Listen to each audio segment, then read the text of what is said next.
pintu dapur berhadapan dengan septic tank. Septic tank kan adanya di bawah, kecuali septic tanknya itu betul-betul dia meninggi gitu. Kalau itu memang menimbulkan bebauan, nah baunya ini yang menimbulkan energi negatif terhadap rumah gitu ya. Sepanjang itu nggak bebauan, nggak usah khawatir ya. Bagaimana cara mengakalinya kalau pintu belakang itu selebar bangunan gitu ya? Nah, caranya dibikin tanggulan. Nah, itu artinya dia tuh bukan lagi sebagai pintu. Dia sebagai jendela. Kita buka pintu nih, ketemu cermin yang menghadap ke pintu itu sama saja dengan menolak rezeki. Memantulkan ya gambaran daripada pintu, ini sebaiknya jangan.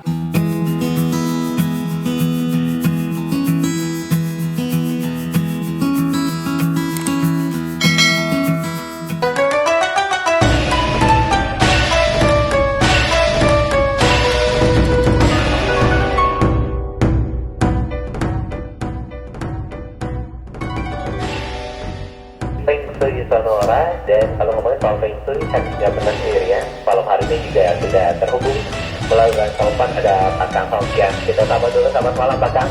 Selamat malam Juragan Hans. Selamat malam Pak Kang, apa kabarnya malam hari ini Pak Kang? Oh, so pasti baik-baik. Baik-baik ya. Dan tentu saja sekarang sudah di tempat yang baru nih. Betul Pak Kang, makanya baru mau ngomong. Ini Bukan hanya dari main. rumah yang baru Pak Kang. Jadi selamat menempati office yang baru dan selamat sukses juga ya. Amin. Terima kasih Pak Kang. Semoga juga Feng Shui dari tempat yang baru ini bisa bawa energi yang lebih baik ya. Oh, so pasti. Baik. Dan terlebih lagi nih, ini kan bertepatan nih ya. Kita juga mau mengucapkan selamat menyambut bulan suci Ramadan. Oh iya betul ya, besok ya Pak Kang ya. Besok ya, ntar malam sudah mulai nih. Betul, mungkin Ya. ini udah mulai siap-siap sholat tarawih. Benar. Jadi izinkan saya untuk mengucapkan kepada seluruh sahabat Sonora, terutama juga ipar saya dan keponakan saya yang juga turut melaksanakannya. Mudah-mudahan mereka juga mendengarkan ucapan saya ini. Ya, jadi selamat menyambut bulan suci Ramadan. Ya. 1 Ramadan 1446 Hijriah ya. Ya. 1 Maret 2025. Saya dan keluarga memohon maaf kalau memangnya selama ini kita pernah salah kata, salah ucap ya. Dan semoga kita semua diberi umur panjang, Amin. sehat walafiat, Ya. dimudahkan segala urusannya, Ya. diberikan rezeki yang berkah berkelimpahan. Amin. Semoga ya bulan puasa ini bisa menjadi berkah yang baik bagi para sahabat Sonora yang tentunya menjalankannya. Nanti siapa tahu Pak Kang bisa sekalian main-main ke sini Pak Kang. Oh. Di kantor barunya Radio Sonora. Sip lah, kita atur saja nanti, gampang itu. Baik Pak Kang, malam hari ini kita akan bahas soal apa nih? Ada pertanyaan-pertanyaan dari YouTube yang akan kita jawab di malam hari ini. Saya karena ini kan gedungnya juga baru, kita yang santai-santai dulu deh, jangan yang berat-berat ya. Pak Kang. Ini ada beberapa pertanyaan yang simpel. Di antaranya ditanyakan oleh Juragan Akong Yaya ya, apa Akong Jaya ini. Pada video buka usaha dan pindah toko ketika sedang ciong. Ya. Malam Pak Kang, saya mau bertanya katanya. Selamat malam. Saya kerja jasa dipanggil ke rumah perbaiki sinyal TV parabola. Oh, oke. Yang saya mau tanya, pekerjaan di bidang apa? Itu ya, tanah air, tanah logam, atau tanah campur apa? Terima kasih Pak Kang. Oh, oke. Ya, kalau itu adalah jasa memang tentu saja berunsur tanah Oh, ya. Dan kalau dia itu jasanya hanya jasa memperbaiki sinyal, berarti kan frekuensi itu yang diatur. Betul. Ya, itu adalah dunia maya. Ya. Dalam artian tentu saja masuk ke dalam bidang berunsur air. Oke. Jadi tanah air. Tetapi apabila kemudian Akong Yaya ini dimintai beli sekalian parabolanya, tentu saja itu berbeda loh ya. Jadi logam ya? Itu menjadi api logam. Oh, jadi api logam. Iya, karena itu adalah perangkat hardware ya, mesin yang ada listriknya ya. Ya. Api logam, sedangkan jasa dipanggil ke rumah adalah tanah dan air, karena yang diatur adalah dunia maya ya. Baik. Mudah-mudahan juga Gan Akong Yaya paham ya. Mungkin terjawab ya? Iya, dan kita mau lanjut ya. Boleh Pak Kang? Pada video yang sama, Ming On Yan, selamat pagi katanya. Bertanyanya pagi hari ya Pak Kang ya? Iya. Iya. Nah, dia ngajukannya rupanya pagi-pagi. Kita Betul. karena kita membacakannya malam-malam, kita selamat malam ya. Betul, selamat malam ya. Maaf mau tanya katanya, rumah saya pintu dapurnya berhadapan dengan pembuangan septic tank tetangga. Oke. Kalau menurut Feng Shui itu bagaimana ya? Bagaimana tuh? Kayaknya kurang baik ya Pak Kang ya? Saya nggak berani bilang kurang baik. Oh, Kenapa? Pintu dapur berhadapan dengan septic tank. Septic tank kan adanya di bawah. oh iya, lubangnya kali pembuangan gas. Iya, Pak Kang. dan itu adanya di rumah tetangga. Mestinya kan ada jarak. Iya. Dari dapur ke septic tank itu berapa jaraknya? Apa iya cuma semeter? Iya. Kan enggak dong ya. Betul. Nah, kecuali septic tanknya itu betul-betul dia meninggi gitu. Baru depan-depanan sama pintu ya? Iya, jadi kalau enggak ya enggak ada masalah. Jadi berdasarkan zonanya tentu saja juga berbeda gitu ya. Nah, tetapi kalau itu memang menimbulkan bebauan, nah baunya ini yang menimbulkan Oh, energi negatif terhadap rumah Iya. gitu ya. Sepanjang itu nggak bebauan, nggak usah khawatir ya. Karena itu pembuangan septic tank nggak mungkin ada pada bagian atas berdiri sehingga melampaui batasan pintu. Pasti pintu lebih tinggi daripada septic tank tadi toh. iya betul. Iya, jadi tidak bermasalah ya. Karena itu juga udah di lahan yang berbeda. Kecuali itu tempat pembuangan sampah. Nah, itu Oh, jadi jelek itu di ya. atas adanya ya Pak Di Kang ya? atas adanya. Betul. Ya. Iya. Nah, jadi untuk Ming On Yan jangan khawatir. Kalau ada bau itulah yang kita harus waspadai dan hindari. Iya. Kemudian ada pada video yang sama, Yes. Kellen Lee. Salam kenal Pak Kang. Terima kasih. Salam kenal juga untuk Juragin Kellen Lee ya. Ya. Semoga selalu sehat dan berbahagia dan berkesuksesan. Amin. Saya mau bertanya katanya. Kan pintu utama harus lebih besar daripada pintu-pintu lain di rumah itu. Iya. Itu betul dong ya. Betul Pak Kang. Karena pintu utama analoginya adalah mulut. Nggak ada sih yang lebih besar bukaannya dibandingkan mulut. Lubang kuping, lubang hidung. Nggak ada yang lebih besar Ya maaf ya, anus juga ya, nggak ada yang lebih lebar daripada mulut gitu kan. Jadi memang haruslah mulut yang betul-betul lebih dominan, lebih besar gitu ya. Nah, kemudian dia katakan lagi, kan pintu utama harus lebih besar daripada pintu-pintu lain di rumah itu. Betul. Termasuk sama pintu ke halaman belakang. Ya. Sebab pintu halaman belakang rumah full selebar rumah pemisah katanya. Iya. Nah, tapi dari pintu utama ada batas tembok seperti foyer begitu. Tak bisa lihat ke area dalam. Nah, sekarang saya mau bertanya kembali dulu kepada Kellen Lee ya. Ini dibilang kan sebab pintu halaman belakang rumah full selebar rumah pemisah. Maksudnya rumah pemisah ini apa ini ya? Oh iya betul. Nah, saya jadi agak curiga di sini. Apakah ada dua bangunan rumah terpisah atau enggak? Kalau dia bukan, Jadi satu dibagi gitu ya. iya, kalau dia bukan pemisah, jadi berarti dia satu rumah, kemudian ada penyekat, ya. walaupun dia disekat sekalipun, tetap dia adalah fungsinya sebagai pintu belakang. Oh iya. Sebagai pintu belakang tentu saja tidak boleh lebih besar daripada pintu utama. Mau disekat mau diapain tetap aja ya. Iya. Jadi tidak bisa disekat. Jadi haruslah pintu utama dibuat lebih besar. Dan bagaimana cara mengakalinya kalau pintu belakang itu selebar bangunan gitu ya. Nah, caranya dibikin tanggulan. Misalnya rumahnya lebarnya berapa nih? 8 meter. Ya, itu pintunya 8 meter terbuka. Iya. Ya, ngablak gitu. Ya, orang Betawi bilang ngablak gitu. Ngablak ya. Nah, kita bikin tanggulan setinggi 20-30 cm ya supaya kita bisa melengkah gitu. Nah, itu artinya dia tuh bukan lagi sebagai pintu. Tuh, iya. Dia sebagai jendela. Iya. Nah, kemudian mau dipisah sebagiannya adalah pintu kecil ya yang ukurannya lebih kecil daripada pintu utama, kemudian di sebelahnya lagi adalah pintu dengan tanggulan jendela boleh.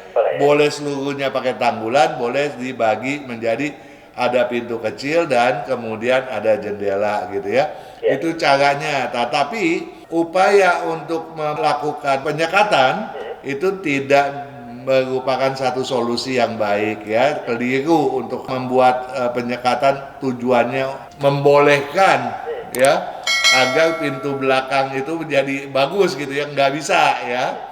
Jadi saya ulangi, tidak bisa dengan cara disekat tetapi harus disolusikan dengan diubah fungsinya daripada sebagai pintu menjadi sebagai jendela. Baik, bahkan kita harus break dulu sejenak bahkan. Oke. Kita kembali sesaat lagi, sahabat Sonora, jangan kemana-mana, tetaplah bersama dengan kami di Sonora Network. Kesehatan karakter, bakat, bisnis, hubungan, Hong Shui, waktu, nasib, dan siasat. Kesempurnaan dari kedelapan aspek inilah yang dipelajari oleh metode Yin Yang 5 unsur, agar perjalanan hidup manusia dapat berhasil dengan tetap berjalan serasi, selaras, dan seimbang dengan alam semesta.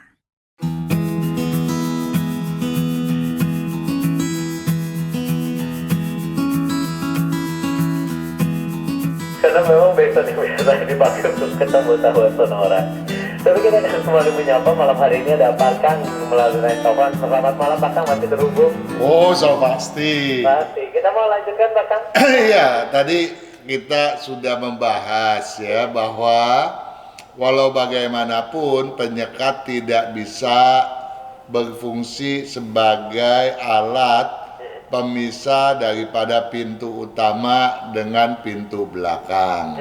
Ya, ini disebutkan oleh Kellen Lee ya, bahwa tapi dari pintu utama ada batas, dia bilang ada tembok seperti foyer begitu. Tak bisa lihat ke area dalam. Ini kalau kita analogikan kembali kepada perut dan minta maaf kepada anus, mulut juga nggak bisa lihat anus kan selama ini. Oh iya betul ya. Tapi tetap aja dia nggak boleh lebih besar. Jadi nggak ada ceritanya dipasang penyekat terus kemudian bisa memperbolehkan pintu belakang lebih lebar begitu ya. Jadi tetap saja harus lebih kecil ya. Kalau bisa diupayakan dengan cara solusi yang sudah dijelaskan tadi, tolong diseksamai kembali. Kita lanjut. Boleh Pak Kang? Dengan pertanyaan dari Juragin Leni Mariam. Pada video air terawat rejeki melompat, air terperangkap rejeki merayap. Ya, jadi air itu memang penting ya. Jadi bagi sahabat Sonora yang belum menyeksamai video tersebut, tolong diseksamai sebaik mungkin karena air adalah simbol daripada keberuntungan. Selamat siang, tadi ada selamat malam, selamat pagi, sekarang selamat siang. Selamat sore belum dipakai. Ya, jadi selamat malam ya kepada Juragin Leni Mariam. Saya mau bertanya katanya, kalau pintu utama garis lurus jendela dapur ada ventilasinya. Jendelanya kaca, lebar, baik enggak Pak? Terima kasih. Nah, pintu utama garis lurus jendela dapur tidak masalah sepanjang dapurnya, kompornya enggak kelihatan. Oh, oke. Ya, jadi kan dia cuma garis lurus dengan jendela dapur gitu ya. Nah, tetapi kalau kemudian jendelanya itu terbuka ya, kemudian kompornya kelihatan, ini yang nggak baik gitu ya. Jadi harus ada penyekatnya. Sepanjang itu ada penyekat walaupun kaca tidak bermasalah. Tetapi kacanya yang seperti apa? Kita juga harus tahu tuh. Iya, iya. Kenapa? Karena kita sudah bilang, kita buka pintu nih, ketemu cermin yang menghadap ke pintu itu sama saja dengan menolak rezeki. Oh iya. Jadi kalau jendela kaca itu memantulkan ya gambaran daripada pintu, ini sebaiknya jangan. Walaupun bayang-bayang ya Pak Kang. Iya, jadi yang jadi masalah itu adalah bukan dari pintu bisa melihat dapur yang sebetulnya merupakan pantangan kalau memang kompornya kelihatan. Tetapi dalam konteks ini yang kita khawatirkan adalah cerminnya yang memantulkan pintu utama sehingga rezeki yang mau datang pun tertolak kembali. Oke. Ya. Ini walaupun samar-samar gitu, kacanya transparan, cuman kelihatan sama-sama sama aja gitu ya Pak. Iya, ya jadi tolong di bagaimana atau dibuatkan satu gorden, dipasang gorden gitu kan. Jadi kan nggak bisa memantulkan kan ya. Kalau kita pasang kaca film, jangan-jangan lebih jelas lagi tuh pantulannya. Betul kan. Ya. Lebih. Iya, hati-hati. Kadang-kadang orang bilang, kalau gitu gua pasangin aja dah kaca film. Walah, lebih mantul. Pikirnya lebih gelap padahal lebih mantul ya Pak Kang. Bener. Iya, Nah, iya. ini yang terakhir nih. Boleh Pak Kang. Ada Emak Weni bertanya pada video yang sama nih, air terawat rezeki melompat, air terperangkap rezeki merayap. Oke. Selamat pagi Pak Kang. Nah, ini selamat pagi Balik lagi nih. selamat pagi ya. Ya, selamat malam untuk Selamat malam. Juragit Emak Weni ya. Iya. Saya mau tanya ya, kolam di dalam rumah dekat ruang keluarga. Ya. Ya, kolam di dalam rumah dekat ruang keluarga, posisi di belakang rumah. Oh, adanya di belakang rumah, jadi ruang keluarganya juga dekat bagian belakang ya. Dengan atap kaca yang bisa dibuka dan ditutup. Ini biasanya kalau kaca bisa dibuka ditutup macam awning Lovera kalau nggak salah ya, namanya ya. Apakah itu bagus atau tidak menurut Feng Shui? Kolam diisi ikan koi dengan air yang sehat. Bagaimana menurut Hans? Kayaknya bagus-bagus aja ya Pak Kang. Begini Hans, Gimana nih Pak Kang? kalau kita menempatkan akuarium, akuarium kan boleh dibilang area yang terbatas gitu ya. Jadi boleh-boleh aja sih kita taruh di ruang tamu, di ruang keluarga, sepanjang sektor tersebut memungkinkan. Artinya apa? Jangan kita meletakkannya misalnya pada barat ya, sektor barat dan sektor selatan gitu ya. Karena itu akan merusak gitu ya. Merusak ambisi dan merusak semangat. Oh, oke. Nah, kalau kemudian di belakang rumah dia juga nggak memberitahu posisinya tuh di sektor mana, ya. kita jadinya menghitungnya netral aja deh. Kita juga nggak mau memperhitungkan ada di mana gitu ya. Iya. Yang kita perhitungkan di sini adalah boleh nggak sih area tersebut ditutup oleh kaca. Nah, jadi terlepas ya, jadi tolong diingat oleh Mbak Weni bahwa kita tidak menyatakan bagus atau tidak berdasarkan arahan sebuah sektor. Ya, tetapi kita akan membahas kolam yang di atasnya tertutup kaca. Nah, kalau dia adanya di belakang rumah, ya tentu saja seharusnya boleh, ya karena udara yang terbuka halaman belakang. Nah, sekarang halaman belakangnya ditutupi kaca karena untuk ikan koi gitu toh.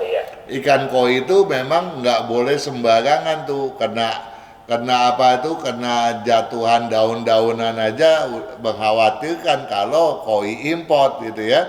Sehingga ketika kita memelihara ikan koi, yang sebetulnya kita pelihara itu bukannya ikan, Tapi air.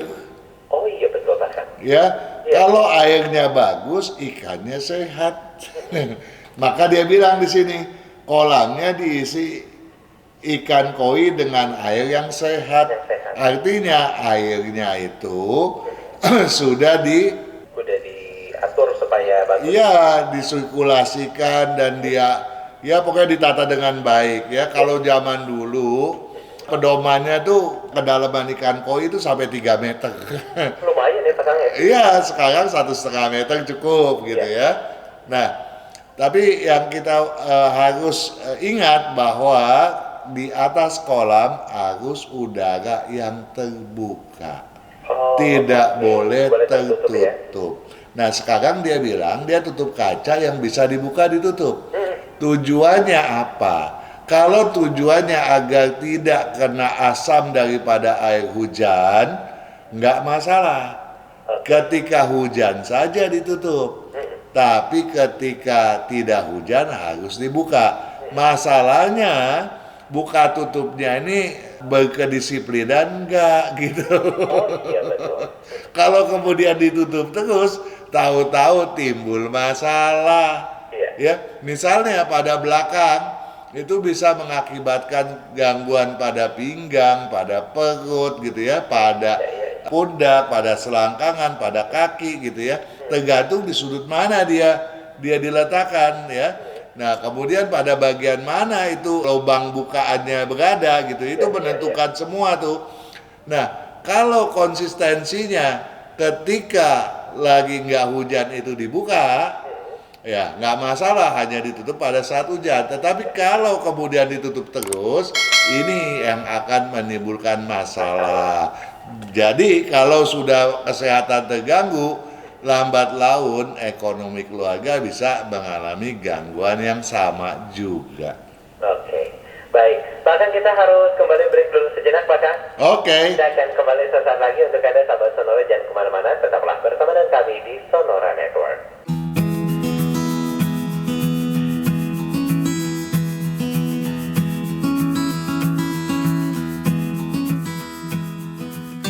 Masih bersama dengan saya Hans Festian di Feng Shui Sonora dan juga bersama dengan Pak Kang. Pak Kang, kita mulai ke pertanyaan dari WhatsApp, Pak Kang. Oh, so pasti. Baik, kita mulai dulu. Ini pertanyaan pertama dari Tita. Saya bantu Eja. Laki perempuan nih? Iya, Pak Kang? Laki-laki perempuan? Perempuan. Tita. Tango India, Tango Alfahari. Oke. Ini perempuan, lahirnya di Bogor. Ya. Tanggal 18. Tanggal 18. Bulan September. Bulan 9. Tahunnya 2002. 2002. Ya. Jamnya 10:45 pagi. Oke. Ya, pertanyaannya borongan, Pak Kang. Ya. Pertanyaan seputar pekerjaannya, cocoknya di bidang apa, lalu juga kesehatannya seperti apa, jodoh juga ini ditanyakan Pak Kang, dan juga adakah baju yang perlu diperhatikan untuk digunakan. Sebetulnya untuk Juragin Tita nggak perlu khawatir. Karena perlu diketahui pertama bahwa berdasarkan komposisi kelahirannya, Tita ini bakal jadi orang yang banyak uang. Amin. Nah, jadi dari muda pun sudah boleh dibilang jalannya mulus-mulus saja gitu ya. Tetapi memang kita perlu mengetahui bahwa Kita yang berkelahiran Shio Kuda yang di tahun ular ini menempati ranking teratas nih, kalau kita belum paham tuh, kenapa sih Pak Kang bilang tuh Shio Kuda lagi berada pada ranking teratas? Nah, kalau mau tahu, kunjungi YouTube channelnya Sonora ya. Oh iya, betul. Ada 12 Shio di sana.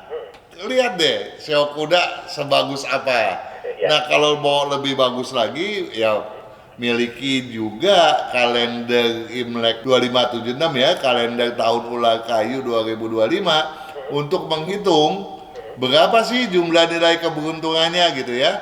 Nah, jadi memang boleh dibilang kita ini orang yang rezekinya bagus dan dia bertanya pada tahun di mana dia sendiri juga bakalnya dalam setahun ini diramalkan bagus.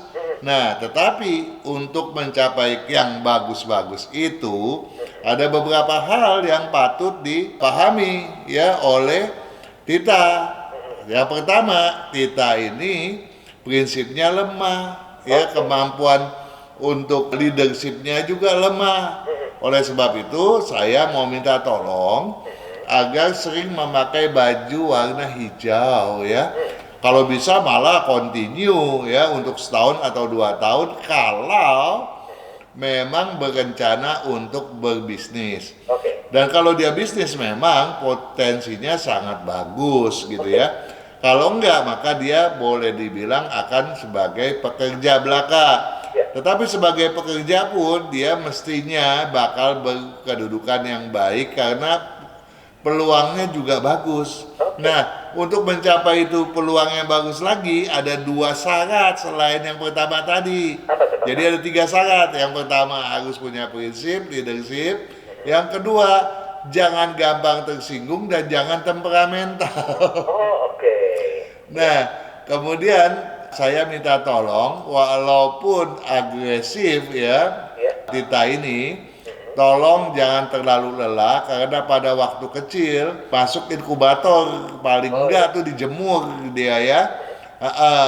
Jadi itu harus dijaga. Kemudian jaga juga lambungnya, jangan telat makan.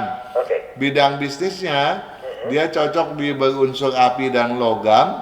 Artinya dia nih kalau feminimnya dia pandai memasak Asia, maskulinnya dia bisa tomboynya dia tuh cocok di teknik mesin, teknik komputer ya, teknik pokoknya segala macam teknik yang berkaitan dengan hardware, bukan yang software ya, bukan yang IT gitu ya. Tapi dia juga bisa ke teknik pangan. Teknik pangan ya. Baik, ini masalah jodoh gimana Pak Kang? Ya masalah jodoh yang penting 2 hal tadi dong ya. Harus dia kasih ya? Bukan 2, 3. 3 tadi ya. Yang pertama dia nggak boleh tersinggung, jangan temperamental dan mau bergaul karena kalau prinsipnya lemah biasanya dia menghindari pergaulan, teman-temannya terbatas, bahkan untuk berteman aja dia mesti ngejar teman begitu. Nah ini jadi dia kalau berkaitan jodoh ada lebih bagus ya Tita ini menyaksama itu video mendobrak hambatan jodoh ada tuh di YouTube channelnya FSA ya. Feng Shui Enthusiast. Baik, semoga menjawab di malam hari ini untuk Tita ya. Dan kita lanjut ke penanya berikutnya Pak Kang. Ada sahabat Sonora Ferry Luardi, saya bantu Eja di Fanta Eko Romeo Yankee spasi 5 Uzbek Alpha Romeo Delta Yankee, tanggal lahirnya di tanggal 13 bulan Januari, bulan 1 tahunnya 1984. Iya. Jamnya 7:30 pagi.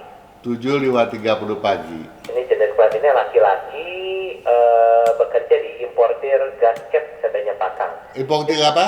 Importir gasket. Apa gasket ya? Nah, saya juga kurang tahu makanya. Ini nanya soal peruntungan dalam usaha di tahun ini bagaimana Pak Kang? Kalau bertanya di tahun ini, ya harus menyeksamai ya, dihitung jumlah nilai keberuntungannya berapa. Miliki kalender tahun ular 2025, Imlek 2576, jangan enggak ya. Kenapa? Karena di sana banyak panduan. Panduan apa? Panduan untuk menghindari segala kejelekan. Loh, kenapa segala kejelekan? Karena Ferry ini kan bersio babi. Sio babi lagi ciongnya gede, paling gede, ya. Nah, dihitung.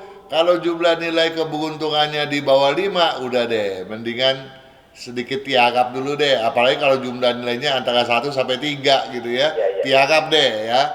Tapi kalau nilainya di atas 5, wah, cari selak. Nah, di kalender tersebut ada tuh dibimbing harus bagaimana dilaksanakan, baik itu bimbingan berdasarkan usia sio misalnya, terus kemudian berdasarkan feng shui gitu ya, dan juga berdasarkan bermacam-macam hari keselarasan, tanggal keselarasan yang patut dimanfaatkan dan tanggal yang tidak selaras yang patut dihindari betul-betul ya. Nah, kalau itu betul-betul bisa dimanfaatkan, niscaya peluangnya sedikit banyak pun akan membaik ya, apalagi kalau jumlah nilai keberuntungannya tinggi gitu ya. Oh iya. Apalagi yang ditanyakan? Sudah itu aja Pak Kang. Oke. Baik, kita harus kembali break dulu sejenak Pak Kang. Baik. Kembali sesaat lagi. Untuk Anda sahabat Sonora, jangan kemana-mana, tetaplah bersama dengan kami.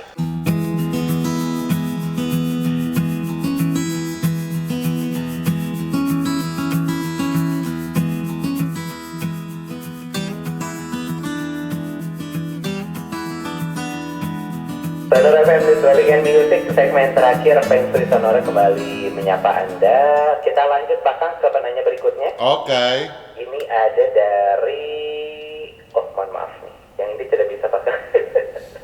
Ada jamnya dia nulisnya antara 15 sampai 17, tidak bisa ya, kita ganti 15 aja, sampai ya. 17 masih bisa. Oh, masih bisa ya? Ya. Oke, artinya kita ke penanya atas nama Li Kasing. Li Kasing. India, spasi Kilo Alpha, spasi Sierra Hotel India Nano Golf. Ya. Ini adalah pria, kelahiran 5 Agustus, 5 bulan 8. 5 bulan 8. Tahunnya 1985. 1985 jam berapa? 5 antara jam 15 hingga 17. Ya, 15 sampai 17. Betul. Saya anggap aja 16. Tengah-tengah ya Pak Kang ya. Iya. Ini katanya mau bertanya soal pekerjaan dan juga usaha yang cocok untuk saya apa, dan juga arah rumah yang cocoknya kemana. Terima kasih Mr. Kang Hokian. Apa aja yang tanya? Soal pekerjaan. Pekerjaan. Yang cocok. Pekerjaan yang cocok banyak dia ya. Yang penting hindari yang berunsur kayu dominan. Oke. Ya, yang lain-lainnya silakan aja boleh ya. Oh, oke. Kemudian posisi daripada apa? Rumah, Pak Kang. Rumahnya yang terbaik menghadap ke timur atau ke barat daya, oke. Oke, baik. Semoga menjawab ini untuk Pak Li Kasing ya, yang sudah bergabung. Kita ke penanya berikutnya. Ya. Pak Kang. Ada dari Renaldi. Romeo Eko Nano Alpha 5 Delta India. Oke. Ini pria, kelahiran 5 bulan 12. 5 bulan 12. Tahunnya 1997. 1997. Jamnya 13.00. Jam 13.00, oke. Ini rencananya saya akan buka cabang usaha fried chicken, katanya di tanggal 5 atau 6 April 2025. Apakah tanggal tersebut baik dan arah tempat usaha yang cocoknya kemana Pak Kang? Tanggal 5 April ya? 5 atau 6? 5 atau 6. Yang 5 agak kurang, yang 6 lebih bagus ya. 6 lebih bagus ya? Tanggal 6 lebih bagus. Dan sebaiknya antara jam 9.30 sampai 10.30 pagi dimulainya ya. Kalau enggak dimulainya pada sore hari jam 17.30, 18.30 ya. 18.30 ya? Iya, itu ya pilihannya. Ada 2 jam ya. Untuk memulai pada hari pertama ya. Iya. Nah, kemudian kalau kita berbicara tempat usaha ya. Tempat usaha jadi yang paling bagus sebetulnya adalah yang menghadap barat atau menghadap ke selatan gitu ya. Oke, barat ke selatan ya. Tetapi kalau rumah dia sudah cocok misalnya, kekeliruan tempat usaha masih bisa terangkat oleh kecocokan rumah. Oh, oke. Nah, kalau dua-duanya lebih tepat, cocok, ya tentu saja hasilnya jauh lebih Bagus, ya? bagus. Iya. Tapi sebenarnya rumah yang cocoknya menghadap mana sebenarnya untuk Renal ini? Pak? Sebetulnya buat dia tuh sama aja gitu. Oh, oke. Sama aja ya? Iya. Baik. Baik, Pak Kang, ini juga udah tinggal 1 menit terakhir, Pak Kang. Juga mungkin masih ada yang ingin disampaikan nih, Pak Kang, untuk para sahabat Sonora yang mungkin besok akan berpuasa, Pak Kang. Ya, jadi untuk yang berpuasa tentu saja saya berharap betul-betul bisa mengendalikan diri gitu ya. Bukan saja mengendalikan untuk tidak makan sesuai waktu. Jadi bukanya harus sesuai ya, sahurnya juga, tapi juga mengendalikan agar tidak mudah emosi atau temperamental. Kenapa? Karena kita juga khawatir pada tahun ini adalah tahun di mana pergumulan prinsip, pergumulan emosi, dan pergumulan kelogikan kita lihat aja udah marak terjadi kok. Kita lihat aja bahkan di dunia politik itu udah hingar-bingar gitu ya, perdebatan satu sama lain ya, di mana prinsip-prinsip yang berbeda udah saling berbenturan, bahkan udah mulai ngata-ngatain emosi, bahkan udah mulai mengakal-akali gitu ya. Jadi satu hal, kita juga harus bisa mengendalikan diri kita agar tidak terjerembab ya, tidak terkecoh oleh kondisi-kondisi semacam itu. Karena kalau kita terkecoh dan kita akhirnya temperamental, nanti puasa kita batal juga lagi.